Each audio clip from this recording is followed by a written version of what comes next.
Good evening, fellas. My name is Steve. I'm on the bench with 5th Rep Powerlifting.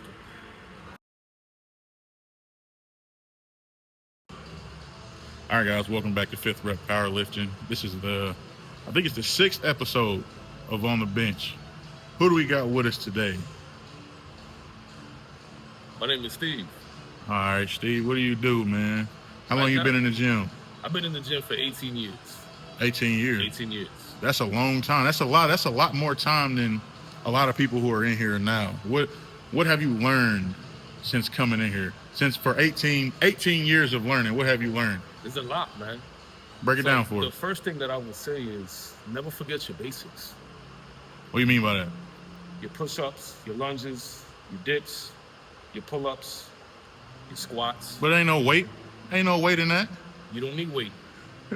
I know that's contrary to a power lifter, but you don't necessarily need weight. Now, you could be just as strong as a power lifter without it. Doesn't mean you're going to exceed a threshold without the weights. You need a combination of both. So you need you need weight bearing to be able to sustain your muscle development. But you don't necessarily need weights to build muscle. Now, there's a big misconception among different parties, but in my opinion, from what I've gathered in 18 years of lifting, not lifting, working out, I lost 146 pounds in 2008. So cardio is not something I do as much anymore, to be honest with you.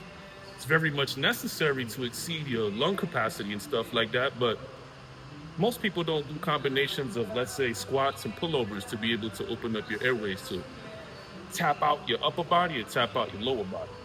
So there's a combination of doing different exercises, kind of the old ways, in conjunction with the new science that we have now. Okay, you said you lost how much? How many? 146 pounds in 2008. Went from in 2008. Yeah. So how do you stay lean? I lift from weights, yo. Almost 20 years ago. I lift weights. Are you okay? I lift weights and I watch what I eat. That's the main thing. I mean, it's all about, how do you put it? You got to be sensible in your eating. I still eat pizza. I used to not eat all this stuff and be strict dieting, and then I realized I was torturing myself. Mm-hmm. So I think I mentioned this to you before. Most people don't realize that bodybuilding is very narcissistic. In my opinion, it is the most greedy, narcissistic, self-depriving sport. Okay. Let's talk about that for a minute, because I do remember talking about, I think it was last week, and you said something that was very intriguing to me that I never, ever thought about in my years of training. You know, just how the greed aspect, because, once you mentioned it, we do come in here and we do want more. You get to that, whatever that goal, whatever that benchmark is, and then you say, okay, I got to go up. I got to go get this number. I got to get this number. Talk about that. Talk about your understanding. So there's one thing about setting goals for yourself to achieve, and you got peaks and valleys in this, like any part of life, whether it's weightlifting, whether it's your family, whether it's your walk of faith, whatever it is, you got peaks and valleys. You got ebbs and flows, as some say.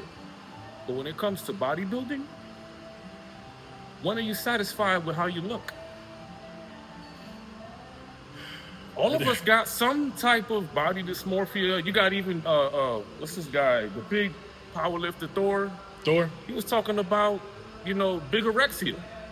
About what? Bigorexia. What's that? So you know how you got anorexia, which is like super slim? Apparently there's a thing called bigorexia. I never looked into it, but it made sense coming from him. Yeah. Being as big as he is, he's like, I never realized how big I was until he stood next to his wife. And he was like, oh man, I'm a big guy. Mm-hmm. This is the type of stuff that when you look in the mirror, when are you satisfied with the man in the mirror? We all got some form of it. If you're in but here, do we ever reach it though? I don't. That's where your spiritual foundation really comes into play.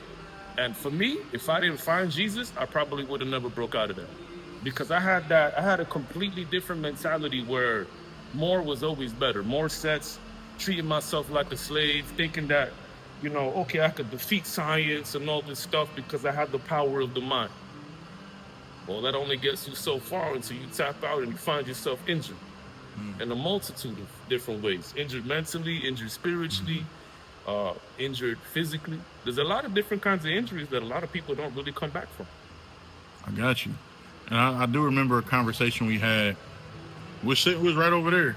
And you said something that I think a lot of men, maybe even a lot of people, but we're men, so I'm going to stick it to stick to men. You know, it's virtually the same though.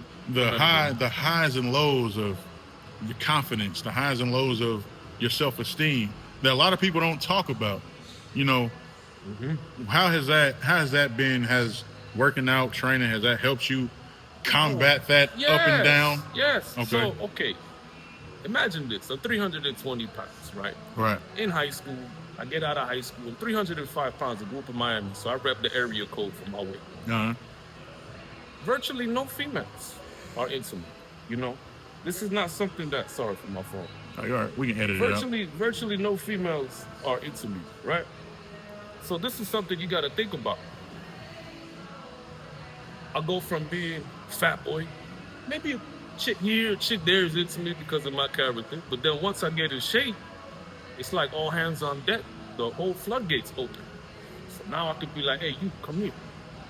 Does that work to a certain degree? Yes. But then how much until you actually realize that you're mistreating our women? So then you're using them like weights. You're eating them like sandwiches. In different ways, more than one, you know, not to be that guy. But, you know, you over here, you tossing pies like crazy. So, you know, it doesn't help you as in your spirit, man, and it doesn't help you as a man either. So what's the whole point of being in shape? So when I started working out, I started to, just so I could work on myself because I had hair down to here, I had titties down to here. I'm looking in the mirror like, man, I got a good face, but I got to do something about all this, you know? So it was like, I remember the day too, man. It was, my TV remote broke. So I moved the TV closer to the bed. And within like a week and a half, the buttons on the TV broke because I kept getting up and pressing them real fast and getting back down because I was lazy. So there was like a day I did like, it was like 40 straight channels. And I had back then, Boston Market used to have these really, really like fire sandwiches. So I had the straw from Boston Market tapped into the inside of the TV. So I went up because I could only go up. I couldn't go back down because I broke all the buttons. From being aggressive, trying to, you know, not have to do no damn sit-up to, you know, press the button. But that's the reality. That's how it actually started for me. So I'm pushing the TV. I get back down. Damn, it's like 40 straight channels. I had a mirror because I used to wake up in the morning. I used to fix my hair and do everything. And I'm looking at myself. I'm soaking sweat. So that's when I said, I gotta do something about this. I didn't do nothing for like a month, maybe 2 months until I went to Walmart. Special K cereal was the start of saving my life because it promoted for you to lose the pant size in 2 weeks. And indeed it did, because in the first month of me eating it the way that it prescribed, I lost 22 pounds. Wow. So how did you feel after losing that 22? What was the point where you said, okay, this is my life. This is what I do now? Because I didn't have the confidence to go into the gym at the time. I was working out at home. And I begged my father to send me $40 so I can go pay for my gym membership. It really hasn't changed. It's about $1 a day anyway. So it's about $40 a month. Spent $40 on a bunch of other stuff at that age. Dumb stuff. So imagine this. I go to the gym. First day I get to the gym, I do 4 hours in the gym. Because in my mentality was I used to work standing for 8 hours. So we did different stations working in fast food. You got 15 minutes of this, 15 minutes of that. You bounce back and forth. So you got a quadrant. So you got 4 things that you could do every hour. So I dedicated 15-minute exercises at first.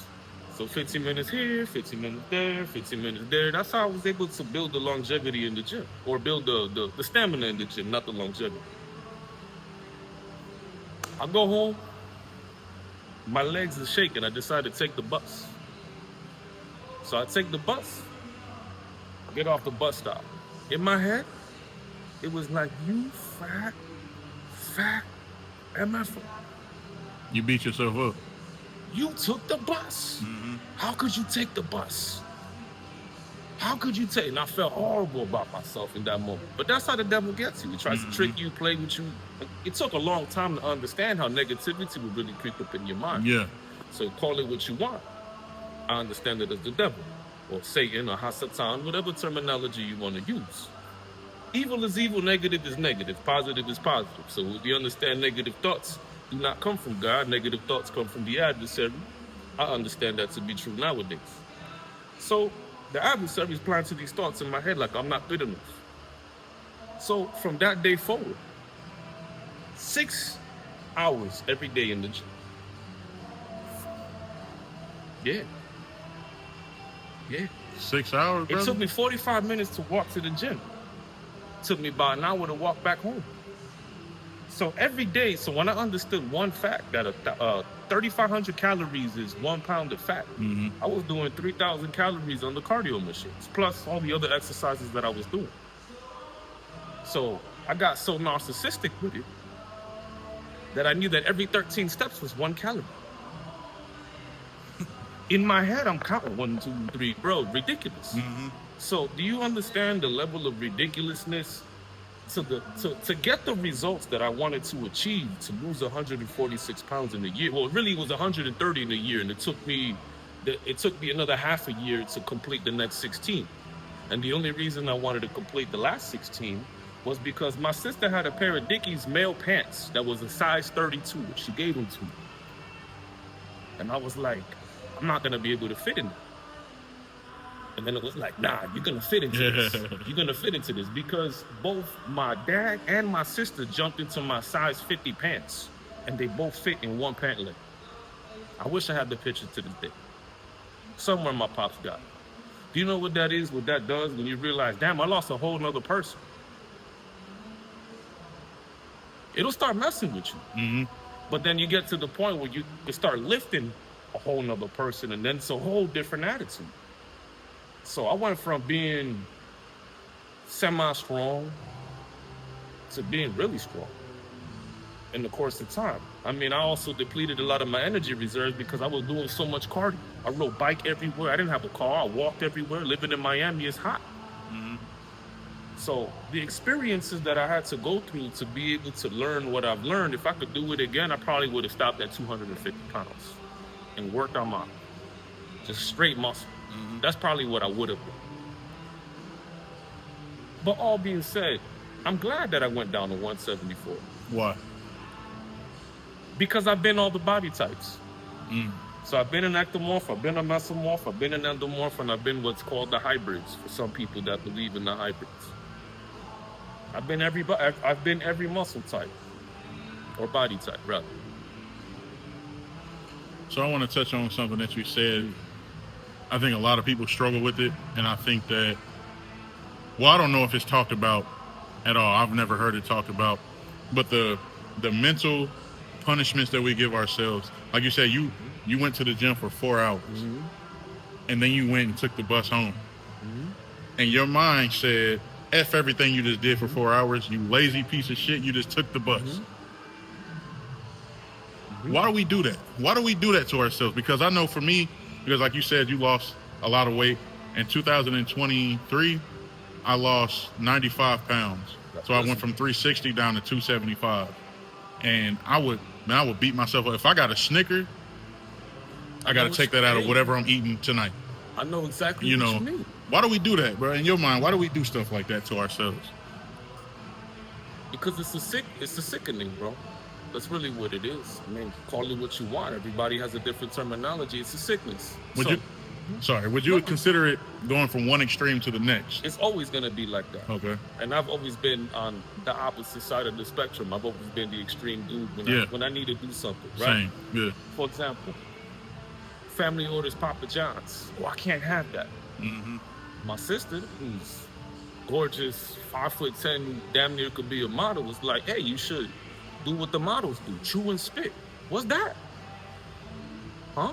Right. What's that? Oh, you chew your food, get a taste, and you spit it out.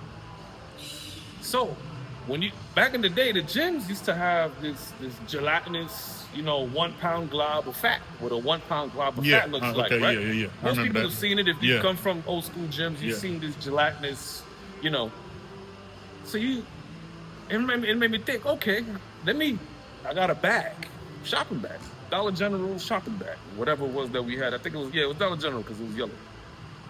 Chewing the Papa John's pizza, and I could eat 3 whole pies. From New York, originally, whole box is nothing. Papa John's is nothing. They're little slices. So I'm eating all this and I'm spitting it out into the bag. So I look at the bag and I wrap it up like, when you pick up dog poop and you wrap it and do this. So I'm looking at the bag and I'm like, man, I could have put that in my body. It kind of like blew my mind. But it started messing with me because I had the oils still in my system. But it was better the oils in my system than eating that whole thing. So you see the lengths of extremes we go to try to cheat the system and do all this. Look, we all try to find ways around sin, right? You try to find ways around doing evil, doing whatever you try to do, smoke, drink.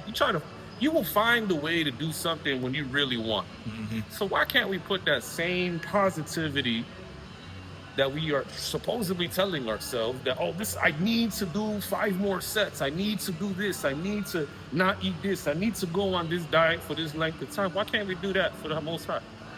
But you know why, man? It's way easier to do what's wrong or do what's not productive or do what's damaging to our minds, bodies, our souls, spirit, whatever, than it is to... Correct. And how do you break that? That's $1 million question that I've been trying to figure out. Replacing habits. Replacing habits. Okay, let's talk about that. So, if I didn't come into the gym, I probably still would have been smoking, drinking, doing all this stuff. I mean, granted, it took a long time for me to get to this point. In 2019, I caught me a DUI. Really? Yeah, I ended up blowing back up to 270, 280 pounds. Well, what are the circumstances around the DUI? Family drama. Okay. Right? Not knowing how to deal with stress, messed up coping mechanisms. Oh, you pissed me off. Oh, I need to go and do this. Instead of taking my behind into the gym and going for a run or going for a Stairmaster, a walk or whatever, doing some weights, doing some push-ups, instead of dropping down and giving me 50, 20, whatever the number may be that everybody's got, instead of doing something like that and trying to flip the script in my mind because it's a negative script you're giving yourself. Unfortunately, some of us got Boys in the Hood playing multiple times. It could be The Matrix, it could be Enter the Dragon. Everybody's got some film that's playing in the back of their head that they living out. That's interesting. It depends on are you going to change the script in your head, or are you going to go with the flow and flow into that negativity and catch a case where I could have many a time? And that's the sad truth. Thank God I had quite a few good cops cut me a break in my youth. I mean, I'm still young, but much younger. Well, how old are you now? Gonna be 37. Oh yeah, you did tell me that. I'm gonna be 37. So how old were you? You said 2008, and this I was about 18. Yeah, you were. I was 18 years old. So I have lived basically being in the gym, right? The dome of vitality, or the dojo, as they would say in Japanese, the dome of vitality, which is what we are in the gym.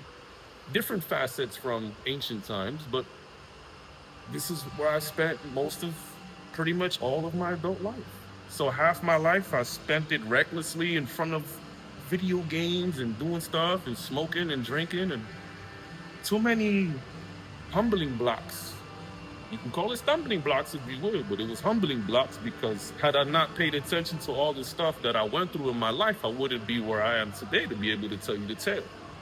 I would most likely be dead from various scenarios in my life. This type of environment has kept me out of a lot of stuff. Mm-hmm. Real talk, I'm not a big fan of Planet Fitness. But if they would have had a Planet Fitness for $10 when I was 15, 14, I think a lot of me and my friends would have been in the gym. Because we were all just trying to figure out what to do together to kind of have some type of camaraderie. But unfortunately, smoking and drinking was where it was at. Yeah. Playing Yu-Gi-Oh! And Magic the Gathering and video games and doing all this other extracurricular stuff to kind of focus our minds on stuff. And besides the, basic male chit-chat like who's stronger, Superman or Goku? Stupid things like that. Everybody has debates like that. Now as you get older, it's about politics. Mm-hmm. I don't really care about any of that. Let's talk about something real. We all know that that's picked, but that's a conversation for another day. The more you focus on yourself here, when you see 18-year-old kid about to be in the NFL, D1 athlete, big, tall, you know, Bubba Sparks type kid, man. That, you know, you see him squatting 500 pounds at 18 years old, you're like, bro, if I had teachers, man, that were trying to get me to play football and stuff like that, and I wasn't trying to listen. Same. It wasn't until after. So it makes me think, wow, if I would have had male guidance in my life to be able to push me to go do something positive, where would I have been? So me, I do my best to be like the Uncle Abraham, which, you know, I'm not Father Abraham, so you can call me Uncle Steve. I try to be the Uncle Steve to all the partners out here, because how else am I supposed to be able to give the wisdom back? Now, you see me, you probably like, that guy look like a thug, I'm gonna leave him alone. But unfortunately, certain things just carry with you, and most people don't, until they actually take the time to listen to you, they won't really know. Mm-hmm. So, going into my next question, like you said, you know, you want to get a hold of the youth in here, you know, talk to them, things like that. What is it that you would tell somebody, a kid, whether it's, you know, a teenager, or even somebody who's our age and just now getting into the gym? Pay for a coach. Pay for a coach? Pay for a coach. Why is that? And I asked that, and there's a reason why I asked that, because when I first started coming in here, I couldn't even bench 275. Mm-hmm. And maybe I'm taking what you say at surface level. Maybe you mean something more, but in my mind, I was at 275. Wasn't even at 275. I coached myself up to a 430 bench. If you ask me, you don't need a coach. If I'm playing devil's advocate, I don't think you need a coach. Why do you think you need a coach? Okay, I used to say that. You will only go so far as your mind allows you to. Sometimes you need that extra push. So the same way that for you to go up, sometimes you need a little bit of a spot. Right? Yeah. So that little bit of a spot sometimes comes in the form of advice. And the coach doesn't just tell you how to train. A coach will get you out of your mental plateau. And you know what I mean. Okay. You done changed my mind that quick. A coach will get you out of your mental plateau. Wow. Yeah. So for a lot of men, sitting in a therapist's office might not necessarily be so appealing. It can. But I feel like the money that you're gonna spend on a therapist, which could be like $100, you could pay a personal trainer who's been experienced about $40 to $60. Now, $60 is the massage rate. It's $1 a minute. Now, if you want to pay somebody that, $40 is a love rate, in my opinion.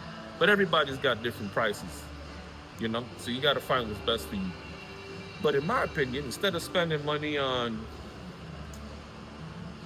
all these supplements and creatines and proteins and all this stuff that ain't really going to get you anywhere, really, because you spent thousands of dollars just to not take steroids.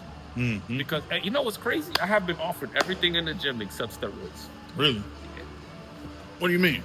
So, living in Miami, living in New York, everybody in the gym, not everybody, it's a strong statement to make, but I have had more people approach me with weed, cocaine, beans, what we call beans, it's ecstasy, so ecstasy, and all these other stuff. Now, beyond that, I've never been offered any steroids. I've been offered discounts at GNC and stuff like that under the table from people who used to work there, but that's not the same, you know? Yeah. So, I took a pro hormone when I was 20 years old. The sad truth or the reality is this. My gains went up immediately. So if I was benching, I think at that time, like it was like what? 245 reverse. I probably went and did damn near 3 plates like that. Reverse grip? Reverse grip. That's crazy. Well, that was when I was in 20. I barely developed any type of muscular structure, any type of real endurance in my shoulders. So I was doing like 30 pull-ups at the time. Not the best form, you know. So About 3 weeks in, every day you wake up, 2, 3 days later, yeah, huh? Couple days later, huh?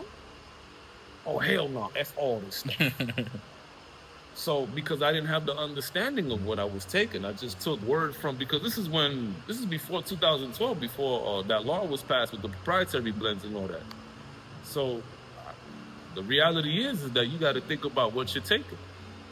You know, this guy, Larry Wheels, I think his name is, he makes a joke sometimes, but you can hear the seriousness in his tone. He's like, they're like, hey, does it hurt your balls? He goes, yeah, it makes the shaft look bigger.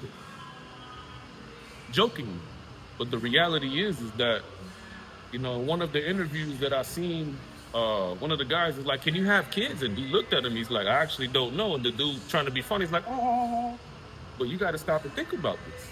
As you get older, what happens? What happens to you?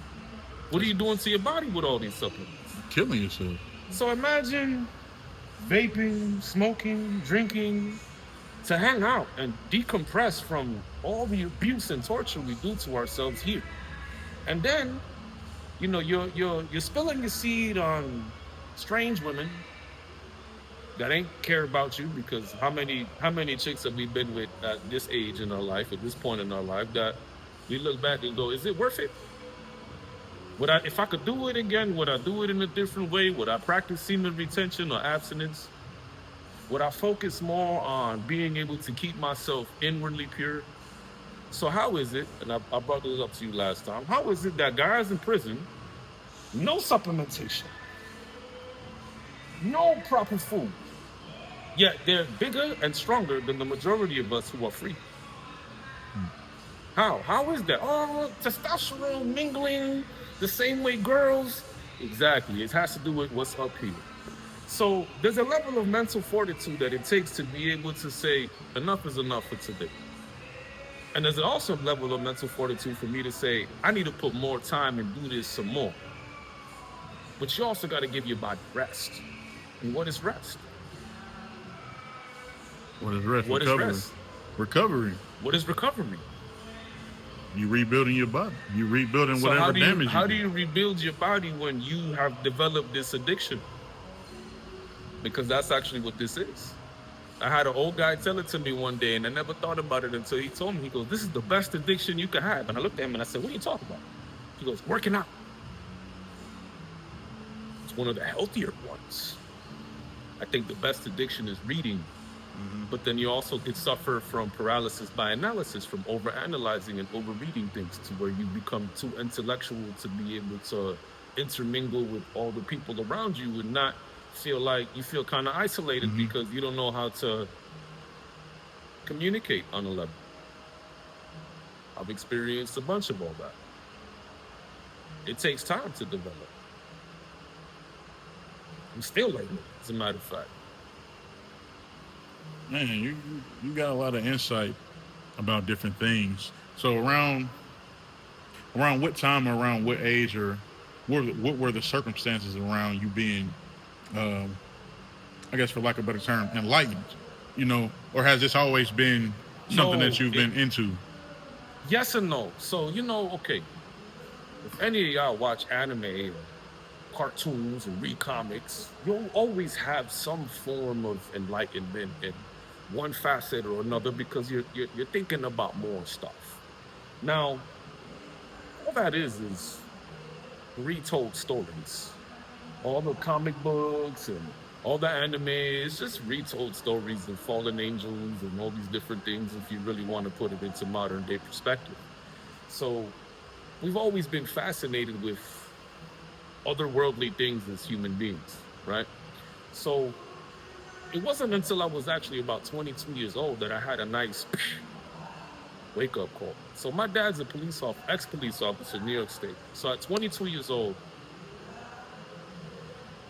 it dawned on me, because everything that my dad had told me from my life had been correct. Now, I didn't grow up with my pops really to be able to hold and embrace him. All I had was him on the phone giving me his word. And I always was like, yo, this man talking to me like a cop. Couldn't stand it. Didn't want to hear it. Went the other way. criminal mentality, criminal ideology from the music, from my environment, from the BS sense of pride that the neighborhood put inside, right? So when you stop and think about everything, well, when I stopped and thought about everything that my dad had explained to me, I was like, so if my natural dad upholds natural law, and he's been correct for everything in my life, what does that say about my Father in heaven who upholds universal law, and his knowledge and wisdom supersedes man? Man, where do I find that? Well, the reality is that I went in every other facet of life avoiding Jesus Christ. And the more I avoided him and I went over here, it's like, here I am, son. Oh, nah, I'm going over here. Here I am, son. Nah, I'm getting away from this dude. Why is that, though? Why are we like that? Because you know, you're not alone. Well, why do we run away from what we know? We know that this is going to help us. We know that this is going to make us feel better. But we want this. So you said it in one of your earlier statements. We all love sin and things like that and the things that are wrong because it's kind of comforting. Not exactly what you said in those type of terms. So all manners of men like darkness, being the evil things, right? So let's all be real here, right? What we understand to be the godly woman is the modest woman. She's covering herself up. You know, growing up, we're like, man, that's an old maid. Get out of here. Yeah. You want the chick that's kind of a whore. At first, right? In your younger years, you know, once you get through, you kind of overcome those obstacles and you get beat down by life enough and you go, I can't have that kind of woman. I really can't raise my kids around somebody like that.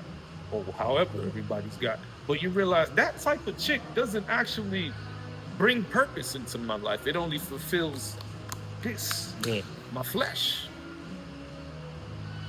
Matter of fact, I used to work with a guy. He used to say some funny stuff sometimes, and it took a while for me to realize what he was saying. But he used to be like, well, today's a flesh day. And I used to be like, what? What are you talking about, man? And he's like, yeah, today's a flesh day. Today is bad. Today's a flesh day. I'm going to the strip. And I used to be like, how is this guy in his 50s talking about going to the strip and it's a flesh? And then I got older and I started really thinking about what he said. And it's like, you know, we have days. So for the younger men who believe it or don't believe it, an older man, which is the same dude who said it, forgive my language, but he goes, you know, you got good dick days and bad dick days. And I'm like, I don't know what you talk about. I got nothing but good days. And then I thought about that one time in my 20s that I took the pro hormone. Yeah. And I was like, and he's older. He was in his 50s. I was 23, 24 years old. So imagine that. Mm-hmm. So I was actually able to cognitively think back to a time where it actually didn't work the way I needed it to because I done messed around with some devilry. Really, you know, sorcery, but that's a conversation for another day. You know, all pharmaceuticals and pills and potions and it's all sorcery. It's the sad reality of it. Man, you know, that's one reason I like talking to you. Like, I think the first time we actually really sat down or had a longer conversation was last week. I know I see you in here a lot, but you opened my mind to a lot of different stuff, made me think about a lot of different stuff. And for that, man, I appreciate I appreciate that a lot. I appreciate you sitting here with me today. For sure. Doing this interview, taking the time out of your day to do the interview. There's no problem for me, man. Man, I hope we can actually sit down again, maybe sometime in the future, and do it again, man. But for this episode, we're going to go ahead and wrap it up. All right, we got Steve with us today, and this is the end of episode 6. We'll see y'all on the next episode. Peace.